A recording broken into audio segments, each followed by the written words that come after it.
नमस्कार, मैं हूं दीपाली राणा। आप देख रहे हैं कल का बाजार। आपके स्टॉक रिलेटेड सवाल, फिर चाहे वो ट्रेडिंग की बात हो या इन्वेस्टमेंट कॉल्स की बात क्यों ना हो, आप अपने क्वेश्चन हम तक पहुंचा सकते हैं। सबसे पहले नोट कीजिए तरीका कैसे आप पार्टिसिपेट कर सकते हैं कल का बाजार में। आप व्हाट्सएप के थ्रू 7045220000 हमारा व्हाट्सएप नंबर है, उसके थ्रू कनेक्ट कर सकते हैं। फेसबुक ट्विटर पे ये शो लाइव जा रहा है, आप ये देख भी सकते हैं सोशल मीडिया प्लेटफॉर्म्स पर, अगर आप टीवी के सामने नहीं है तो। इसके अलावा आप अपने क्वेश्चंस भी पोस्ट कर सकते हैं #आस्क लिखकर। सोशल मीडिया पर जो सवाल आते हैं वो शो के दौरान हम पिक भी करते हैं कुछ लाइव क्वेरीज। आज आपके सभी सवालों को आंसर करने के लिए हमारे साथ मार्केट एक्सपर्ट DRS फिनवेस्ट के फाउंडर डॉक्टर रवि सिंह मौजूद हैं। रवि नमस्कार, स्वागत है आपका। रवि से आउटलुक लेंगे कल के मार्केट पर, लेकिन बात करेंगे पहले आज के एक रिकैप की। ग्लोबल मार्केट से कमजोर संकेत, जिसके बाद तीसरे दिन बाजार में दबाव रहा। बाजार गिरावट के साथ बंद हुआ। सेंसेक्स 536 अंक गिरकर क्लोज हुआ 71,357 पर। निफ्टी 148 अंक गिरकर 21,517 पर बंद हुआ। इसके अलावा सबसे ज्यादा तेजी हमने एनर्जी इंफ्रा इंडेक्स में देखी, वहीं IT मेटल स्टॉक्स में बिकवाली रही। तो रवि, पहले तो बताइए कल के लिए आउटलुक क्या है और क्या सजेशन है इन्वेस्टर्स को कल के मार्केट के पर्सपेक्टिव से। उससे पहले फटाफट से एक बार FIs के नंबर्स भी दिखा देते हैं, उसके बाद रवि का कमेंट लेंगे। संस्थागत निवेशकों ने क्या किया है? FIs ने बिकवाली की है 666 करोड़ की, DIs ने भी बिकवाली की है 862 करोड़ की। बताइए रवि, बजट से पहले कैसा लग रहा है मार्केट आपको?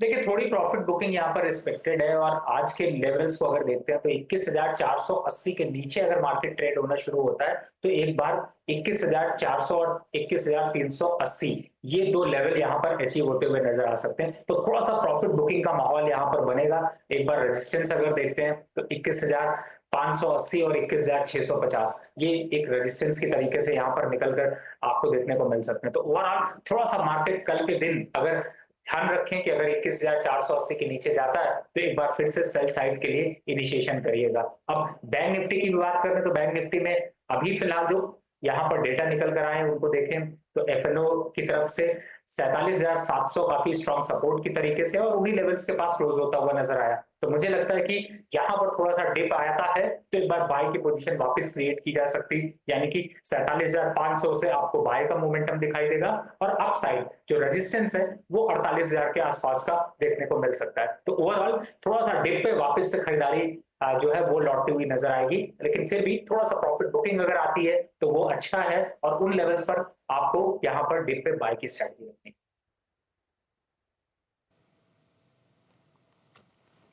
चलिए, तो ये रही स्ट्रैटेजी कल के पर्सपेक्टिव से। क्विकली अब करते हैं सवालों को शामिल, और सवालों को शामिल करने से पहले एक चीज और रवि से पूछ लेते हैं। रवि, कुछ सेट ऑफ स्टॉक्स या कुछ सेलेक्ट पॉकेट्स जो कल के हिसाब से आपके रडार पर रहेंगी? जी बिल्कुल, देखिए आप बैंकिंग काउंटर यहाँ पर थोड़ा सा अग्रेसिव तरीके से बैंकिंग और NBFC जो है वो यहाँ पर निकलते हुए नजर आए, तो मैं इसीलिए बैंक निफ्टी को भी यहाँ पर थोड़ी ज्यादा स्ट्रेंथ देख रहा हूँ। तो मुझे लगता है कि कल यहाँ पर ICICI और SDFC बैंक दो बैंक काउंटर हैं जिनमें कि एक अग्रेशन देखने को मिल सकता है। और दूसरी तरफ अगर सेगमेंट देखते हैं NBFC की तरफ जाते हैं तो मुझे लगता है कि श्रीराम फाइनेंस यहाँ पर एक अच्छा खासा मोमेंटम दिखा सकता है, तो उसके लिए आप फोकस करके चल सकते हैं। ठीक है, चलिए, तो ये रहे कुछ सेट ऑफ स्टॉक्स रवि की तरफ से जिन पर आप ध्यान दे सकते हैं कल के बाजार में। अब फटाफट से सवालों को लेते हैं। पहले कॉलर इनफैक्ट रवि ही हमारे साथ मौजूद है अमृतसर से। रवि नमस्कार, बताइए क्या सवाल है आपका, क्या जानना चाहते हैं? जी मैम नमस्कार जी। मैम मेरा सवाल है कि मेरे पास हिंदाल्को के 93 शेयर्स हैं 502 रेट पर। हाँ, तो मुझे ये अभी ओके। एग्जिट कर जाना चाहिए या अभी होल्ड करने चाहिए? अगर 700 का टारगेट मिलता है तो मैं नेक्स्ट 3 मंथ वेट कर सकता हूँ।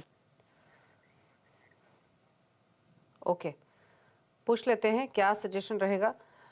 हिंडाल्को 502 की बाएंगे, 593 पर ट्रेड कर रहा है। 3 मंथ्स रुक सकते हैं 90 रुपए ओवर इनके भाव से, क्या करे रवि? देखिए बिल्कुल रुकना चाहिए, थोड़ा बहुत डिप इसमें आ सकता है, 590 और 585 के आसपास का डिप देखने को मिलेगा, लेकिन डेली चार्ट पर देखिए एक अच्छा खासा ब्रेकआउट के साथ स्टॉक निकला है और मुझे लगता है कि अभी 650 और 680 के लक्ष्य तक जाता हुआ ये स्टॉक नजर आएगा। तो 3 महीने हो या 1 साल हो, अभी मुझे लगता है कि हिंडाल्को में बिल्कुल बने रहना चाहिए। डिप पर बाय की स्ट्रेटजी यानी एवरेज ऑन या फिर नई खरीदारी अगर करने की सोच रहे हैं तो मुझे लगता है 585 के आसपास आके वापस से एक बार को बाइंग मोमेंटम फिर से एक्टिवेट होता हुआ नजर आएगा। स्टॉप लॉस 575 का और वापस टारगेट देखते हैं तो 650 और 680 ये दो टारगेट अचीव होते हुए नजर आ सकते हैं। तो फिलहाल पोजीशन को होल्ड रखिए, थोड़ा एवरेज करना है तो और कर सकते हैं और अपसाइड के टारगेट आपको मैंने बताया। ओके, बात करेंगे अगले कॉलर से। नवेंदु है हमारे साथ हैं प्रयागराज से। नवेंदु नमस्कार, बताइए क्या सवाल है आपका। Good evening ma'am, happy new year to you और रवि सर को। बताइए, हैप्पी न्यू ईयर आपको भी। मैम क्या मेरा सवाल है actually आपका सर? जी मेरा दो सवाल है। एक तो मेरे पास सिगाची है जो कि मैंने 39.97 के रेट से लिया है। मेरे पास 1600 शेयर हैं। ठीक है, मुझे इसमें ये पूछना है कि ये क्या मैं इसमें और ऐड कर लूँ, ये राइट मतलब प्राइस है? और मैं लॉन्ग टर्म के लिए रखना चाहता हूँ, कम से कम 1.5 से 2 साल। और दूसरा है मेरा विप्रो, जिसमें कि मेरे पास Okay. 270 शेयर हैं 528 के रेट पे। तो क्या इन्हें भी एवरेज करूं ठीक है। या फिर क्या इसमें करना ठीक रहेगा? पूछ लेते हैं रवि का क्या सजेशन रहेगा। रवि, आपने सुना इनका पूरा सवाल। विप्रो 528 की बाइंग है, थोड़ा 70 रुपए नीचे है, बट एवरेज करना चाहिए। कहते हैं नीचे है कि एवरेज करें। प्लस सिगाची 39.97 की बाइंग, दोनों पर आपके सजेशंस। देखिए फिलहाल विप्रो की पहले मैं बात कर दूं क्योंकि उसमें निगेटिव थोड़ा दिख रहा है, और निगेटिव का मतलब है कि अभी 410 और 415 के लेवल तक आता हुआ नजर आएगा। तो फिलहाल अगर आपको एवरेज करना है तो उस रेट तक रुकना पड़ेगा। और अगर आप यहां पर नहीं रुकना चाहते इस स्टॉक में, आपको जरूर यहां पर थोड़ा सा लॉस हो रहा है, तो आप चाहे तो एक बार को एग्जिट भी ले सकते हैं। और इसकी जगह पे आईटी में अगर रहना है तो बिरला सॉफ्ट को आप अपने काउंटर पे ऐड कर सकते हैं, वो ज्यादा अच्छा है, ज्यादा अच्छा मोमेंटम दिखा सकता है। दूसरा स्टॉक आपका जिस हिसाब से अभी 60 रुपए 20 पैसे के पास चल रहा है, और 39 रुपए पे आपने बहुत अच्छी जगह पे खरीदा है, और करंट लेवल से भी यहां पर खरीदारी का मौका साफ साफ मिल रहा है। तो यानी कि चार्ट पैटर्न तो यहां पर सपोर्ट कर रहे हैं, डेली और वीकली के मोमेंटम इंडिकेटर भी फॉलो कर रहे हैं, और साथ ही अच्छे पैटर्न के साथ स्टॉक चल रहा है। अपसाइड टारगेट जाते हैं तो 90 रुपए के टारगेट यहां पर आपको देखने को मिलेंगे। तो मुझे लगता है चाहे तो आप दूसरी कहीं स्विच करने के बजाय इसी में पूरा का पूरा स्टॉक आप खरीद सकते हैं। 90 रुपए का टारगेट होगा।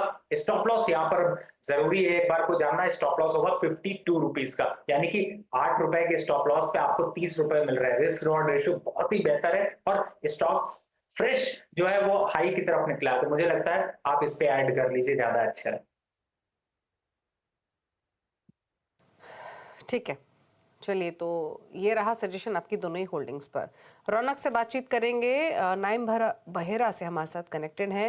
रौनक जी नमस्कार, बताइए क्या सवाल है आपका। नमस्कार मैम। पूछिए क्या सवाल है आपका।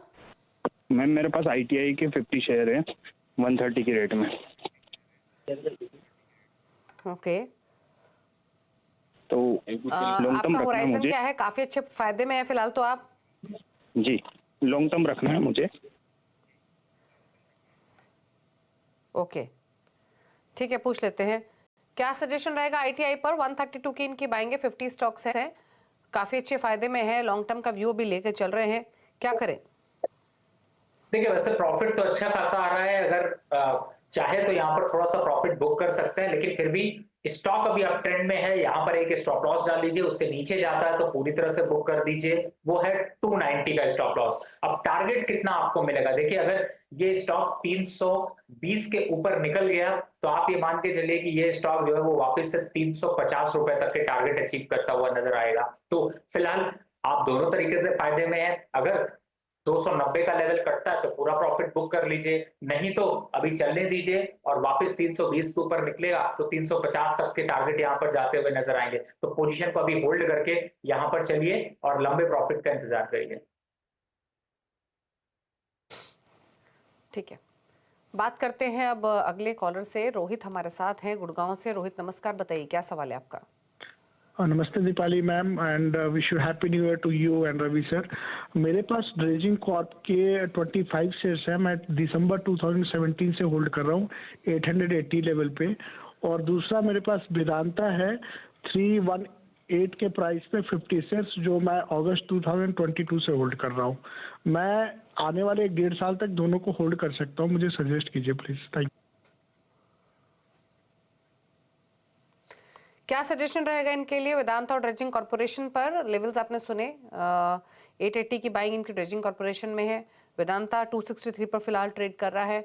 जो डिटेल्स इन्होंने हमारे साथ शेयर की थी उसमें ड्रेजिंग कॉर्पोरेशन का भी जिक्र किया था। ये स्टॉक तो इनफैक्ट इनको नुकसान दे रहा है। क्या स्ट्रैटेजी इनकी होनी चाहिए?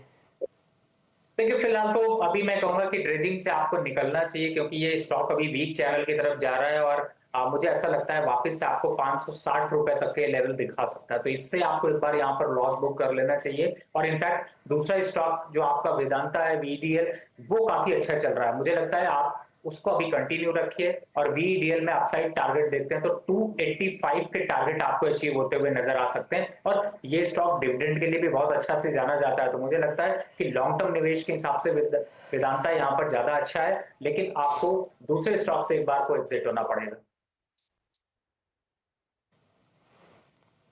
ठीक है, बात करेंगे यशपाल से। यशपाल छाबड़ा हमारे साथ हैं दिल्ली से। यशपाल जी नमस्कार, बताइए क्या सवाल है आपका? मैम मेरे पास 2 शेयर है, Birla soft and KPIT technology. Okay, Birla soft and KPIT technology किस किस भाव पे लिए हुए हैं दोनों स्टॉक्स आपने बताइए? 274 एंड 532। Okay, 274 and 532। 274 की बाइंग बिरला सॉफ्ट में 400 रुपए का फायदा दे रहा है इनको। केपीआईटी टेक 532 की इनकी खरीदारी है। दोनों ही स्टॉक्स में शानदार प्रॉफिट्स में है। ये लेना है प्रॉफिट या होल्ड करें? क्वांटिटी भी ठीक ठाक है। देखिए मुझे लगता है अभी दीपाली जी इनको अपना प्रॉफिट और बढ़ने देना चाहिए। जैसे मैंने भी बिरला सॉफ्ट का बताया था, 750 के टारगेट अचीव होते हुए नजर आ सकते हैं। करंट में अगर चाहे तो एक स्टॉप लॉस लगा सकते हैं 665 का, क्योंकि 750 का टारगेट रिस्क रिवॉर्ड रेशियो अगर देखते हैं तो ये बैठता है यहाँ पर, जिसे आप लेके चल सकते हैं। बात करें केपीआईटी की, देखिए आप तो यहाँ पर आप अच्छे खासे प्रॉफिट में हैं, तो जरूरत नहीं है तो प्रॉफिट मत बुक करिए। अगर आपको लगता है कि नहीं थोड़ा सा प्रॉफिट निकालना है तो आप चाहे तो 20-30% शेयर यहाँ पर बुक कर सकते हैं। लेकिन फिर भी अपसाइड टारगेट की बात करें तो मुझे लगता 50 तक ये स्टॉक जाता हुआ नजर आएगा। तो यहां पर स्टॉप लॉस बनता है इसका 1410 रुपए का। तो 1410 रुपए के हिसाब से 1650 का ये टारगेट आपको दिखता हुआ नजर आ सकता है। तो मुझे लगता है कि आप पोजीशन अगर होल्ड करना चाहते हैं तो इस स्टॉप लॉस को जरूर फॉलो करें। जगमोहन सिंह दिल्ली से हैं हमारे साथ। सिंह साहब नमस्कार, बताइए क्या सवाल है आपका? नमस्कार मैडम, मेरे पास ना 20 शेयर हैं प्रोटियंस के 1325 के रेट से। हाँ, और ओके। दूसरा और आपका होराइजन क्या है? लॉन्ग टर्म रख सकता हूँ मैं। ओके, दूसरा होनासा कंज्यूमर भी आपके पास? हाँ, होनासा के भी 20 ही शेयर हैं, वो करीब 390 के लगभग है, 390। ओके, तो दोनों ही रीसेंट लिस्टिंग है। होनासा में तो इनको फायदा हो रहा है थोड़ा सा, क्योंकि 390 पे खरीदा है, 50 रुपए का फायदा दे रहा है इनको। प्रोटीन में इनको नुकसान है क्योंकि 1350 की मेरे ख्याल से इन्होंने बाइंग बताई। हाँ, 1325 की फिलहाल ये स्टॉक ट्रेड कर रहा है 1244 पर, तो ये इनके भाव से नीचे है। क्या करें दोनों स्टॉक्स में? देखिए होनासा में एक बार को आपको कहूंगा कि 450 और 455 के बीच आता है, तो रेट एक बार प्रॉफिट बुक कर लीजिए और स्टॉप लॉस यहां पर डाल लीजिए 425 रुपए का। अगर उसके नीचे जाता है तो भी प्रॉफिट बुक कर लीजिए, क्योंकि वो टूटा तो वापस से 370 और 375 के पास आ जाएगा, तो आपको प्रॉफिट दिखाई देगा लेकिन आप बुक नहीं करेंगे। तो इसलिए अगर 425 का लेवल कटता है तो एक बार होनासा से प्रॉफिट बुक कर लीजिएगा। और ऊपर साइड में 455 के पास आता है तो भी प्रॉफिट बुक कर लीजिएगा। दूसरा स्टॉक की बात करें, देखिए इसमें नुकसान जरूर आ रहा है, लेकिन अभी यहां पर थोड़ा सा मोमेंटम एक बार को गिरा है। और अभी ये स्टॉक अगर डाउन साइड देखते हैं तो मुझे लगता है 1150 रुपए तक जा सकता है। तो अगर आप 1150 तक आप होल्ड कर सकते हैं, कंफर्टेबल है और उन लेवल्स पे आएंगे तो वापस से एक बाइंग मोमेंटम दिखाई देगा। तो अगर आपको रिस्क रिवॉर्ड रेशियो लगता है तो आप 1150 पे के लिए आप यहां पर अभी वेट कर सकते हैं। उन लेवल से वापस से रिवर्सल होगा तब 1350 से 1400 की तरफ जाएगा। लेकिन फिलहाल अभी थोड़ा सा यहां से करेक्शन है, तो अगर शॉर्टर पीरियड में आप निकलना चाहते हैं तो निकल सकते हैं और 1150 के आसपास आता है तो दोबारा एंट्री कर सकते हैं विद स्टॉप लॉस ऑफ 1100। फिलहाल अभी के हिसाब से थोड़ा सा प्रॉफिट बुकिंग और बढ़ेगी। ओके, ठीक है, बात करते हैं अब एक और कॉलर से। हमारे साथ हैं सौम्य सिकरवर, इंदौर से मौजूद हैं। सौम्य जी नमस्कार, बताइए क्या सवाल है आपका? जी मैम नमस्कार। मेरा सवाल है BEL पर। मैंने 160 पर 62 शेयर्स बाई किए हैं, अभी क्या करना चाहिए मैम इसमें? BEL 160 की आपकी बाइंग है। आपका होराइजन क्या है इसमें सौम्या जी? मेरा वॉल्यूम है 62 शेयर्स। नहीं, वॉल्यूम नहीं पूछा मैंने, आपका होराइजन पूछा। ये आपका नियर टर्म के लिए रखा है, लंबी अवधि के लिए रख सकती हैं? मैम नहीं, लंबी अवधि के लिए नहीं, मैं बजट से पहले निकालना चाहूंगी इसको। ओके, बजट तक की बाइंग है इनकी, तो यानी 1 फरवरी को बजट आना है, 20-25 दिन रुक सकती हैं ये। सेशंस अगर देखेंगे ट्रेडिंग सेशंस तो और भी कम हुए। क्या करे BEL में? 160 की बाइंग है, 182 पर ट्रेड कर रहा है, 22 रुपए का फायदा फिलहाल। देखिए फायदे में तो है दीपाली जी, लेकिन मैं कहूंगा कि बजट तक तो ठीक है, आपको ये बजट तक 190, 95 और 200 की रेंज में जाता हुआ नजर आएगा। लेकिन ये स्टॉक ठीक है, आपकी मर्जी है, आप इसको जल्दी बुक करना चाहते हैं, लेकिन मुझे लगता है कि अगर आप इस पे लॉन्ग टर्म होराइजन भी रखते हैं, यानी कि अगर आप साल भर का निवेश भी सोचते हैं, तो आपको बहुत अच्छे रिटर्न ये स्टॉक यहाँ से दे सकता है। तो मुझे लगता है आप अपनी पोजीशन को होल्ड रखें। स्टॉप लॉस यहाँ पर डालना है तो 170 का क्लोजिंग स्टॉप लॉस डाल लीजिए। वैसे 170 के आसपास आके वापस से बाइंग मोमेंटम दिखाई देगा, तो मुझे लगता है। और अगर आप बजट के टाइम पे निकलना चाहेंगे तो मुझे लगता है कि आपको 200 के आसपास के लेवल यहाँ पर मिलते हुए नजर आएंगे, तब आप प्रॉफिट बुक कर सकते हैं। ओके, चलिए, तो ये रही आपके लिए BEL पर 182 पर बंद हुआ आज के सेशन में। रुक रहे इसी साथ एक ब्रेक के लिए। ब्रेक के बाद सोशल मीडिया से करेंगे क्वेश्चंस को पिक। जल्द वापस आते हैं।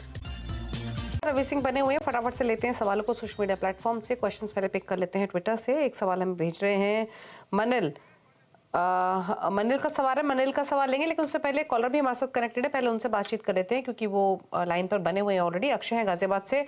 अक्षय बताइए क्या सवाल है आपका?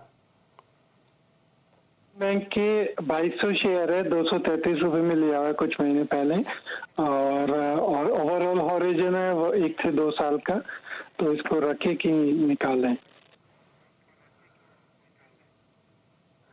बंधन बैंक 233 के बाएंगे, 1 से 2 साल का नजरिया बताइए, क्या सजेशन इनके लिए? देखिए इस समय 253 रुपए 54 रुपए के पास ये स्टॉक चल रहा है, और मुझे ऐसा लगता है कि यहाँ पर अभी अच्छा खासा एक revert head and shoulder pattern बना है डेली चार्ट पे। तो अब ये स्टॉक वापस से निकलकर 280 से 320 की सीरीज में जाता हुआ नजर आएगा। तो मुझे लगता है आपको अपनी पोजीशन बिल्कुल यहाँ पर होल्ड करके रखनी चाहिए। सही जगह पे बाय किया है। स्टॉप लॉस 240 का लगाते हैं और टारगेट रखते हैं 320 रुपए का। तो मुझे लगता है कि आप थोड़ा सा लॉन्ग टर्म व्यू रख रहे हैं तो एक अच्छा मुनाफा यहाँ पर मिल सकता है। अर्चना भी है एक कॉलर, धर मध्य प्रदेश से। अर्चना नमस्कार, बताइए सवाल। जी मैं अर्चना के हस्बैंड बोल रहा हूँ। अकाउंट जरूर उनके नाम पे है पर मैं ही चलाता हूँ। मैं मतलब एक ही क्वेश्चन कर सकता हूँ? दो, मेरे 2 क्वेश्चन थे बेसिकली। जी मैंने TCS 2 पूछ लीजिए सर, कोई प्रॉब्लम नहीं है। जी हाँ ओके। मैंने TCS के 200 शेयर 2682 की औसत पे मार्च 2018 में खरीदे थे। उसके बाद बोनस मिल गया था तो 200 के 400 हो गए, 1341 में औसत हो गई। तो अभी फिलहाल जिस हिसाब से TCS चल रहा है तो मैं इसको होल्ड करूं या निकाल दूं? वैसे टाइम का कोई इशू नहीं है। मिनिमम 5-6 साल और मैक्सिमम 10 से 12 साल भी मैं रुक सकता हूं। और दूसरा है पॉलीप्लेक्स के मेरे पास 256 शेयर 1550 के भाव के हैं। ये दोनों पे मुझे थोड़ी सी सलाह चाहिए थी जी। ओके, तो पूछ लेते हैं क्या आपका राय क्या रहेगी? पॉलीप्लेक्स में एक बार अपना बाइंग प्राइस और बता दीजिए प्लीज। पॉलीप्लेक्स में 1550, 1550। 1550, ठीक है। तो पहले तो TCS की बात कर लेते हैं। काफी शानदार बाइंग इनफैक्ट मतलब मैं भी कैलकुलेट कर रही थी, 5.25 लाख के आसपास इन्होंने लगाए, बल्कि इससे भी कम लगाए, लेकिन बोनस के बाद जो फिलहाल इनका अगर उस एस्पेक्ट को भी छोड़ दें तो, और 10 लाख का इनको फायदा ऊपर से हो रहा है, तो काफी अच्छी इन्वेस्टमेंट इनकी रही। अब अगेन जैसे इन्होंने कहा कि टाइम होराइजन का कोई इशू नहीं है, रखें या इस प्रॉफिट को बुक कर लें। दूसरा पॉलीप्लेक्स इन्होंने बताया 1550 की बाइंग है। बताइए दोनों में ही लॉन्ग टर्म के हिसाब से क्या सजेशन रहेगा रवि? देखिए सबसे पहले TCS की बात कर लेते हैं। देखिए लॉन्ग टर्म के लिए अगर आपका 3 साल 5 साल का व्यू आता है तो फिर मार्केट के हिसाब से अगर देखें तो जरूर आपको उतार चढ़ाव देखने को मिलते हैं, लेकिन एक अच्छे रिटर्न्स यहाँ पर TCS दे सकता है। तो मुझे लगता है कि अगर आपको जरूरत नहीं है तो इसको आप चलने दीजिए स्टॉक को।